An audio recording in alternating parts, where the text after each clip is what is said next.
ಒಂದು ವೇಳೆ ನೀವೊಬ್ಬ ಬುದ್ಧಿವಂತ ಪುರುಷನಾಗಿದ್ದರೆ ತಪ್ಪಿಯೂ ಕೂಡ ಸುಂದರವಾದ ಹುಡುಗಿಯನ್ನ ಮದುವೆ ಆಗೋಕೆ ಹೋಗಬೇಡಿ. ಆಗಬೇಡಿ ಅಂತಂದ್ರೆ ಆಗಬೇಡಿ.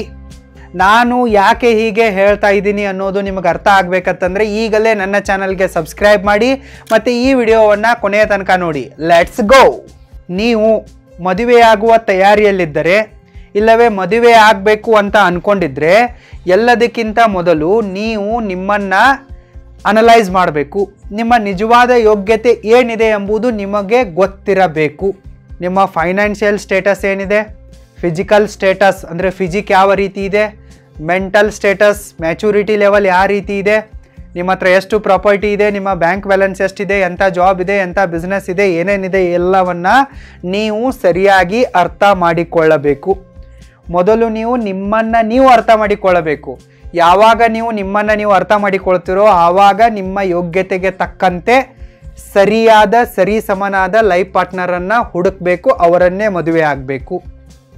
ಅದನ್ನು ಬಿಟ್ಟು ನಿಮ್ಮ ಯೋಗ್ಯತೆಗೆ ಮೀರಿದವರೊಂದಿಗೆ ನೀವು ಮದುವೆ ಆಗ್ತೀನಿ ಅಂತಂದರೆ ನಿಮ್ಮ ಮದುವೆ ಜಾಸ್ತಿ ದಿನ ನಡೆಯಲ್ಲ, ನೀವೇ ನಿಮ್ಮ ಲೈಫನ್ನು ಹಾಳು ಮಾಡಿಕೊಳ್ತೀರಾ. ನೀವು ಸುಂದರವಾದ ಹುಡುಗಿನೇ ಬೇಕು ಅಂತೇಳಿ ಹಠಕ್ಕೆ ಬಿದ್ದು ಸುಂದರವಾಗಿರುವ ಹುಡುಗಿಯನ್ನೇ ಮದುವೆ ಆದರೆ ನಿಮ್ಮ ಮದುವೆ ಆಗ್ಬೋದು, ಆದರೆ ನೀವು ಜೀವನ ಪೂರ್ತಿ ಸುಖವಾಗಿ ಇರೋಕ್ಕೆ ಸಾಧ್ಯವಿಲ್ಲ. ಹೇಗೆ ಅಂತ ನಿಮಗೆ ಗೊತ್ತಾಗಬೇಕಂತಂದರೆ ಈಗ ನಾನು ಹೇಳುವ ಒಂದು ರಿಯಲ್ ಇನ್ಸಿಡೆಂಟನ್ನು ಕೇರ್ಫುಲ್ಲಾಗಿ ಕೇಳಿ. ನಾನು ನಿಮಗೆ ಈಗ ಯಾವುದೇ ಕಥೆಯನ್ನು ಹೇಳೋನಿಲ್ಲ, ನಾನು ನಿಮಗೆ ಒಂದು ರಿಯಲ್ ಇನ್ಸಿಡೆಂಟನ್ನೇ ಹೇಳುವೆ.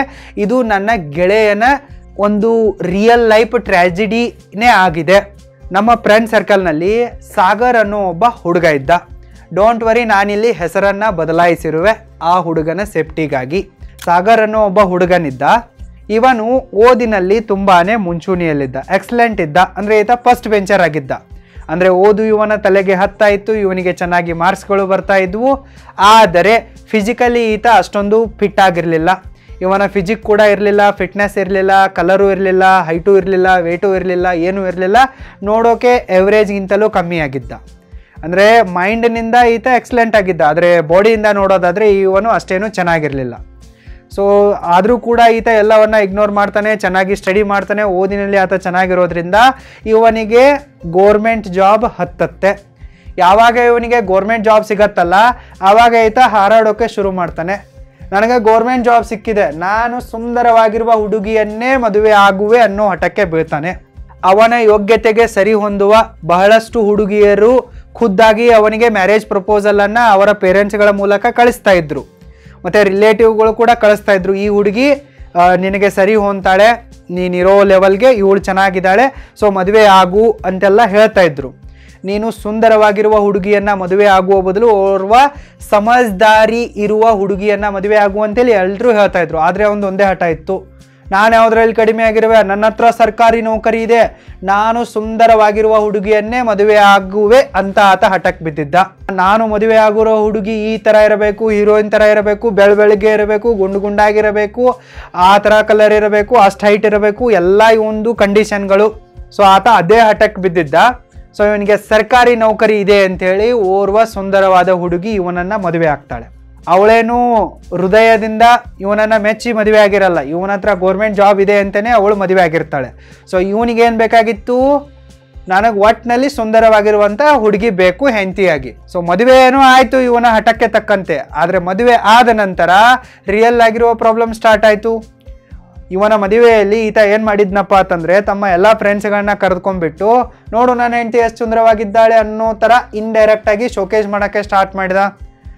ಎಲ್ಲರ ಹೊಟ್ಟೆ ಉಡ್ಸೋದಕ್ಕಾಗಿ ಹೇಳೋಕೆ ಸ್ಟಾರ್ಟ್ ಮಾಡಿದ. ಬೇಕಂತಾನೆ ಎಲ್ಲರೊಂದಿಗೆ ಅವಳನ್ನು ಇಂಟ್ರೊಡ್ಯೂಸ್ ಮಾಡಿಸಿಕೊಟ್ಟ, ಪರಿಚಯ ಮಾಡಿಕೊಟ್ಟ, ನಂಬರ್ಗಳು ಕೂಡ ಶೇರ್ ಆದವು. ನಿಮಗಂತೂ ಗೊತ್ತೇ ಇದೆ ಹುಡುಗರು ಯಾವ ರೀತಿ ಇರ್ತಾರೆ ಅಂತೇಳಿ. ಸುಂದರವಾಗಿರುವ ಹುಡುಗಿ ಕಂಡ್ರೆ ಸಾಕು ಹುಡುಗರು ನಾಯಿಯಂತೆ ಕೂಡ ಹಿಂದೆ ಹೋಗೋಕ್ಕೆ ನಾಚಲ್ಲ, ಹಿಂದು ಮುಂದೆ ನೋಡಲ್ಲ. ಸೊ ಎಲ್ಲ ಹುಡುಗರು ಅವಳನ್ನು ಫೇಸ್ಬುಕ್ಕಲ್ಲಿ ಫ್ರೆಂಡ್ ಮಾಡಿಕೊಂಡ್ರು, ಇನ್ಸ್ಟಾಗ್ರಾಮಲ್ಲಿ ಫಾಲೋ ಮಾಡಿಕೊಂಡ್ರು, ಸೊ ಅವಳ ಜೊತೆ ವಾಟ್ಸಪ್ಪಲ್ಲಿ ಕೂಡ ಕನೆಕ್ಟ್ ಆದರು. ಸೊ ಈ ರೀತಿ ಎಲ್ಲ ಆಗೋಕ್ಕೆ ಸ್ಟಾರ್ಟ್ ಆಯಿತು. ಇದನ್ನು ನೋಡಿ ಈ ಸಾಗರ್ ಇದ್ನಲ್ಲ, ಇವನಿಗೆ ಹೊಸ ತಲೆನೋವು ಸ್ಟಾರ್ಟ್ ಆಯಿತು. ಇವಳಂತೂ ಸುಂದರವಾಗಿದ್ದಾಳೆ, ಇವಳಿಗೆ ಎಲ್ಲರೂ ಕೂಡ ಅಟೆನ್ಷನ್ ಕೊಡ್ತಾ ಇದ್ದಾರೆ, ಆದರೆ ನನಗೆ ಯಾರೂ ಅಟೆನ್ಷನ್ ಕೊಡ್ತಾ ಇಲ್ಲ, ವ್ಯಾಲ್ಯೂನೇ ಇಲ್ದಂಗಾಗಿದೆ ಅನ್ನೋಕ್ಕೆಲ್ಲ ಯೋಚನೆ ಮಾಡೋಕ್ಕೆ ಸ್ಟಾರ್ಟ್ ಮಾಡ್ತಾನೆ. ಸೊ ಇವಳೊಂದಿಗೆ ಆತ ಎಲ್ಲೇ ಹೋದ್ರೂ ಕೂಡ ಅವಳಿಗೇನೆ ಜಾಸ್ತಿ ಅಟೆನ್ಷನ್ ಸಿಗ್ತಾ ಇತ್ತು. ಯಾಕೆಂದ್ರೆ ಆಕೆ ಸುಂದರವಾಗಿದ್ದಾಳೆ ಅಂತಂದ್ರೆ ಆಕೆಗೇನೆ ಜಾಸ್ತಿ ಅಟೆನ್ಷನ್ ಸಿಗತ್ತೆ. ಎಲ್ಲರೂ ಆಕೆಯನ್ನೇ ನೋಡೋರು, ಎಲ್ಲರೂ ಅವಳನ್ನೇ ಮಾತಾಡ್ಸೋಕೆ ಟ್ರೈ ಮಾಡೋರು. ಸೊ ಈ ರೀತಿ ಆಗೋದ್ರಿಂದ ಸಾಗರ್ ಏನು ಮಾಡ್ತಾನಪ್ಪ ಅಂತಂದರೆ ಅವಳನ್ನು ಯಾವುದೇ ಫ್ರೆಂಡ್ಸ್ ಪಾರ್ಟಿಗಳಿಗೆ, ರಿಲೇಟಿವ್ಸ್ಗಳ ಮನೆಗೆ, ಪಬ್ಲಿಕ್ ಇವೆಂಟ್ಸ್ಗಳಿಗೆ, ಪಬ್ಲಿಕ್ ಫಂಕ್ಷನ್ಗಳಿಗೆ, ಜಾತ್ರೆಗಳಿಗೆ, ಮತ್ತು ಯಾರ್ದಾದ್ರೂ ರಿಲೇಟಿವ್ಸ್ದು ಮದುವೆ ಫಂಕ್ಷನು ಏನಾದರೂ ಇದ್ದರೆ ಎಲ್ಲೂ ಕೂಡ ಅವಳನ್ನು ಕರ್ಕೊಂಡು ಹೋಗ್ತಾ ಇರಲ್ಲ. ಅವಳನ್ನು ಮನೆಯಲ್ಲೇ ಒಂಥರ ಇಡೋಕ್ಕೆ ಸ್ಟಾರ್ಟ್ ಮಾಡ್ತಾನೆ. ಯಾಕೆ ಈ ರೀತಿ ಮಾಡೋಕ್ಕೆ ಸ್ಟಾರ್ಟ್ ಮಾಡ್ತಾನಪ್ಪ ಅಂತಂದರೆ ಅವನಲ್ಲಿ ಒಂದು ಭಯ ಸ್ಟಾರ್ಟ್ ಆಗಿರುತ್ತೆ. ಇವಳಂತೂ ಸುಂದರವಾಗಿದ್ದಾಳಿಷ್ಟು, ಎಲ್ಲರೂ ಇವಳಿಗೆ ಅಟೆನ್ಷನ್ ಕೊಡ್ತಾ ಇದ್ದಾರೆ, ಈಕೆ ನನಗಿಂತಲೂ ಸುಂದರವಾಗಿರುವ, ಸಕ್ಸಸ್ಫುಲ್ ಆಗಿರುವ ಮತ್ತೊಬ್ಬ ಯಾವನಾದರೂ ದುಡ್ಡಿರುವ ಹುಡುಗ ಸಿಕ್ಕರೆ ನನ್ನನ್ನು ಬಿಟ್ಬಿಡ್ಬೋದು, ಇಲ್ಲವೇ ನನ್ನ ಬೆನ್ನ ಹಿಂದೆ ನನಗೆ ಮೋಸ ಮಾಡ್ಬೋದು ಅಂತೆಲ್ಲ ಯೋಚನೆ ಮಾಡೋಕ್ಕೆ ಸ್ಟಾರ್ಟ್ ಮಾಡ್ತಾನೆ. ಇವನಲ್ಲಿ fear of losing her start ಆಗುತ್ತೆ. ಇವನಲ್ಲಿ ಅವಳನ್ನು ಕಳೆದುಕೊಳ್ಳುವ ಭಯ ಸ್ಟಾರ್ಟ್ ಆಗುತ್ತೆ. ಈತ ಓವರ್ ಪೊಸೆಸಿವ್ನೆಸ್ಗೆ ಒಳಗಾಗ್ತಾನೆ.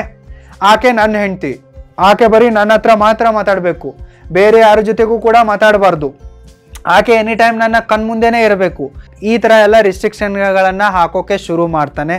ಮತ್ತು ಅವನ ಪತ್ನಿ ಇದ್ಲಲ್ಲ, ಸಾಗರ್ನ ಹೆಂಡತಿ, ಆಕೆ ಇವನನ್ನು ಹಾಟ್ಲಿ ಅಂತೂ ಮದುವೆ ಆಗಿರಲ್ಲ. ಆಕೆ ಇವನನ್ನು ಅವಾಯ್ಡ್ ಮಾಡೋಕ್ಕೆ ಸ್ಟಾರ್ಟ್ ಮಾಡ್ತಾಳೆ. ಆಕೆ ಯಾವತ್ತೂ ಕೂಡ ಖುದ್ದಾಗಿ ಬಂದು ಇವನ ಜೊತೆಗೆ ಫೋಟೋಗಳನ್ನು ತೆಗೆದುಕೊಳ್ತಾ ಇರಲ್ಲ. ಈತ ಅವಳೊಂದಿಗೆ ಫೋಟೋಗಳನ್ನು ಕ್ಲಿಕ್ ಮಾಡಿ ತನ್ನ ವಾಟ್ಸಪ್ DPಯಲ್ಲಿ ಮತ್ತು ಸ್ಟೇಟಸ್ನಲ್ಲಿ ಹಾಕಿದ್ರೂ ಕೂಡ ಅವಳು ಹಾಕ್ತಾ ಇರಲ್ಲ. ಆಕೆ ಇವನೊಂದಿಗೆ ಒಂದು ರಿಲೇಷನ್ಶಿಪ್ ಇದೆ ಅನ್ನೋದನ್ನೇ ಪಬ್ಲಿಕಲ್ಲಿ ಬಿಟ್ಕೊಡ್ತಾ ಇರಲಿಲ್ಲ. ಸೋಷಿಯಲ್ ಮೀಡಿಯಾದಲ್ಲಾಯಿತು, ವಾಟ್ಸಪ್ದಲ್ಲಾಯಿತು, ಎಲ್ಲೇ ಆಯಿತು ಆಕೆ ತನ್ನ ಸಿಂಗಲ್ ಫೋಟೋಗಳನ್ನೇ ಹಾಕ್ತಾ ಇದ್ಲು.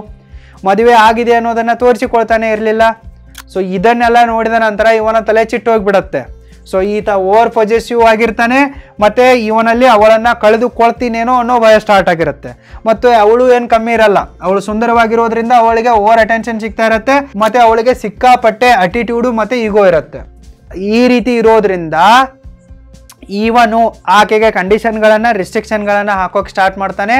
ಆಕೆ ಒಂದಿನ ಇವನಿಗೆ ಡೈವರ್ಸನ್ನು ಕೊಟ್ಬಿಡ್ತಾಳೆ. ಇವನ ಹತ್ರ ಸರ್ಕಾರಿ ಜಾಬ್ ಇರೋದ್ರಿಂದ, ಆಸ್ತಿ ಇರೋದ್ರಿಂದ ಆಕೆಗೆ ಚೆನ್ನಾಗಿ ಒಂದು ದೊಡ್ಡ ಅಮೌಂಟು ಮೇಂಟೆನೆನ್ಸ್ ಆಗಿ ಸಿಗತ್ತೆ. ಆಕೆ ಇವನಿಗೆ ಡೈವರ್ಸನ್ನು ಕೊಟ್ಟು ಇವನ ಎದೆಗೆ ಒದ್ಬಿಟ್ಟು ಹೋಗಿ ತನ್ನ ಕಾಲೇಜು ಬಾಯ್ ಫ್ರೆಂಡನ್ನೇ ಮದುವೆ ಆಗ್ತಾಳೆ. ಸೊ ಮದುವೆಯಾಗಿ ಇವತ್ತು ಆಕೆ ಆರಾಮಾಗಿದ್ದಾಳೆ. ಸೊ ಆತ ಕೂಡ ನೋಡೋಕ್ಕೆ ಚೆನ್ನಾಗಿದ್ದಾನೆ, ಅವಳ ಎರಡನೇ ಪತಿ. ಸೊ ಅವನೊಂದಿಗೆ ಫೋಟೋ ಹಾಕೋದು, ರೀಲ್ಸ್ ಮಾಡೋದು, ಎಲ್ಲ ಮಾಡೋದು ಮಾಡ್ತಾ ಇದ್ದಾಳೆ. ಆಕೆ ಅವಳ ಲೈಫನ್ನು ಎಂಜಾಯ್ ಮಾಡ್ತಾ ಇದ್ದಾಳೆ. ಆದರೆ ಇತ್ತ ಕಡೆ ಸಾಗರ್ ಏನಾಗಿದ್ದಾನೆಪ್ಪ ಅಂತಂದರೆ ಡಿಪ್ರೆಷನ್ಗೆ ಹೋಗಿದ್ದಾನೆ, ಕುಡಿತದ ಚಟ ಬಿದ್ದಿದೆ, ಸಿಗರೆಟ್ನ ಚಟ ಬಿದ್ದಿದೆ. ಮೊದಲೇ ಈತ ನೋಡೋಕ್ಕೆ ನೆಟ್ಟಗಿರಲಿಲ್ಲ. ಸೊ ಈ ರೀತಿ ಇರೋದ್ರಿಂದ ಬಾಡಿ ಫಿಸಿಕ್ಕು ಮತ್ತಷ್ಟು ಖರಾಬಾಗಿದೆ. ಸೊ ಸಾಯೋ ಥರ ಆಗಿಬಿಟ್ಟಿದ್ದಾನೆ ಇವನಿಗೆ. ಸೊ ಇವನ ಹತ್ರ ಸರ್ಕಾರಿ ನೌಕರಿ ಇದ್ದರೂ ಕೂಡ ಇವನನ್ನು ಮದುವೆ ಆಗೋಕ್ಕೆ ಯಾವುದೇ ಹುಡುಗಿ ಈಗ ಮುಂದೆ ಬರ್ತಾ ಇಲ್ಲ. ಸೊ ಈ ಪರಿಸ್ಥಿತಿಯಲ್ಲಿ ಸಾಗರ್ ಇದ್ದಾನೆ. ಸೊ ಎಲ್ಲರೂ ಕೂಡ ಮುಂಚೆ ಇವನಿಗೆ ಏನು ಹೇಳ್ತಾ ಇದ್ರಪ್ಪ ಅಂತಂದರೆ, ನೀನು ಸುಂದರವಾಗಿರುವ ಹುಡುಗಿಯನ್ನು ಮದುವೆ ಆಗುವ ಬದಲು ಸಮಜ್ದಾರ್ ಆಗಿರುವ, ಸದ್ಗುಣಗಳನ್ನು ಹೊಂದಿರುವ, ನಿನ್ನ ಯೋಗ್ಯತೆಗೆ ತಕ್ಕಂತಿರುವ ಹುಡುಗಿಯನ್ನು ಮದುವೆ ಆಗುವಂತಾನೆ ಹೇಳ್ತಾ ಇದ್ರು. ಆದರೆ ಆತ ಹಠಕ್ಕೆ ಬಿದ್ದ ಸುಂದರವಾಗಿರುವ ಹುಡುಗಿನೇ ಬೇಕು ಅಂಥೇಳಿ. ಸೊ ಸುಂದರವಾಗಿರುವ ಹುಡುಗಿಯ ಹಿಂದೆ ಬಿದ್ದೇನೆ ಈತ ಸರ್ವನಾಶ ಆದ. ಇದರಲ್ಲಿ ಅವಳು ಸುಂದರವಾಗಿರೋದು ತಪ್ಪೇನಿಲ್ಲ. ಆಕೆ ನೋಡೋಕ್ಕೆ ಚೆನ್ನಾಗಿದ್ದಾಳೆ, ಅವಳಿಗೆ ಒಳ್ಳೆ ಬಾಡಿ ಇದೆ, ಫಿಸಿಕ್ ಇದೆ, ಆಕೆ ಬ್ಯೂಟಿಫುಲ್ ಆಗಿದ್ದಾಳೆ ಅಂತಂದರೆ ಅದು ದೇವರು ಅವಳಿಗೆ ಕೊಟ್ಟ ಕಾಣಿಕೆ, ಗಿಫ್ಟ್, ಅದು ಗಾಡ್ಸ್ ಗಿಫ್ಟ್ ಅದು.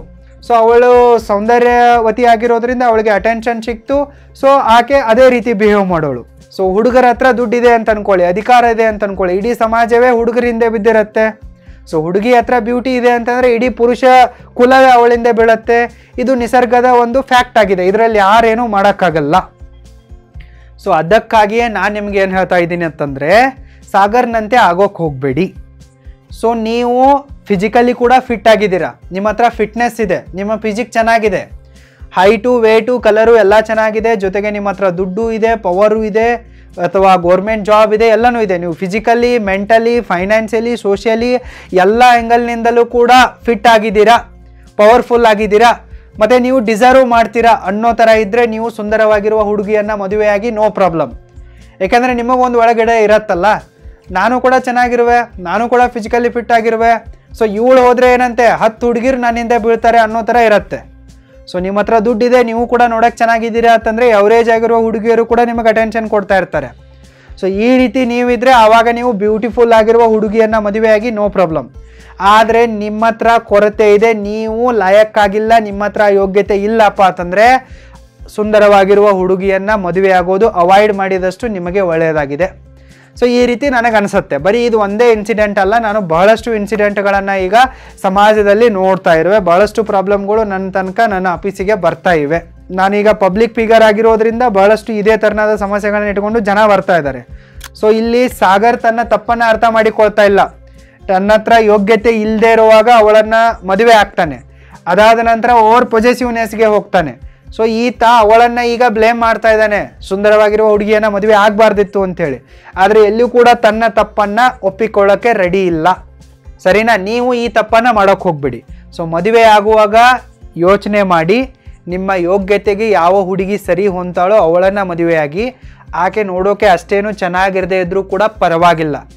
ಆಕೆ ಸಮಜ್ದಾರಾಗಿದ್ದರೆ, ಸದ್ಗುಣಗಳನ್ನು ಹೊಂದಿದ್ದರೆ, ಸಂಸ್ಕಾರಗಳನ್ನು ಹೊಂದಿದ್ದರೆ, ನಿಮ್ಮ ಲೈಫಲ್ಲಿ ವ್ಯಾಲ್ಯೂ ಆ್ಯಡ್ ಮಾಡ್ತಾ ಇದ್ದರೆ, ನಿಮ್ಮ ಮನೆಯ ಮಾನ ಮರ್ಯಾದೆ ಘನತೆಯನ್ನು ಎತ್ತಿ ಹಿಡಿಯುವೊಳಗಿದ್ದರೆ, ನಿಮ್ಮ ಒಂದು ಸೋಷಲ್ ಸ್ಟೇಟಸ್ಗೆ ಧಕ್ಕೆ ಕಳಂಕ ಹಚ್ಚೋ ಥರ ಇರದೇ ಇದ್ದರೆ ಮಾತ್ರ ಅಂತಹ ಹುಡುಗಿಯನ್ನು ಮದುವೆಯಾಗಿ. ಒಂದು ಸ್ವಲ್ಪ ಸರಿಯಾಗಿ ಯೋಚನೆ ಮಾಡಿ, ಸರಿಯಾದ ಹುಡುಗಿಯೊಂದಿಗೆ ಮದುವೆಯಾಗಿ. ಬರೀ ಸುಂದರವಾಗಿರುವ ಹುಡುಗಿಯೊಂದಿಗೆ ಮದುವೆ ಆಗೋಕ್ಕೆ ಹೋಗಬೇಡಿ. ನಿಮ್ಮ ಲೈಫು ನಿಮ್ಮ ಇಷ್ಟ, ಹೆಂಗೆ ಬೇಕು ಹಂಗೆ ಬದುಕಿ, ಇಲ್ಲವೇ ಹಾಳು ಮಾಡ್ಕೊಳ್ಳಿ. ನಂದೇನು, ಎಲ್ಲದಕ್ಕೂ ಕೂಡ ನನ್ನ ಕಡೆಯಿಂದ all the very best and thank you so much. Hi, यदि आप टाइम मैनेजमेंट स्किल्स को, मनी मैनेजमेंट स्किल्स को और बिजनेस स्किल्स को सीखना चाहते हैं तो आप www.roaringbusinessschool.com को विजिट कीजिए और सीखिए.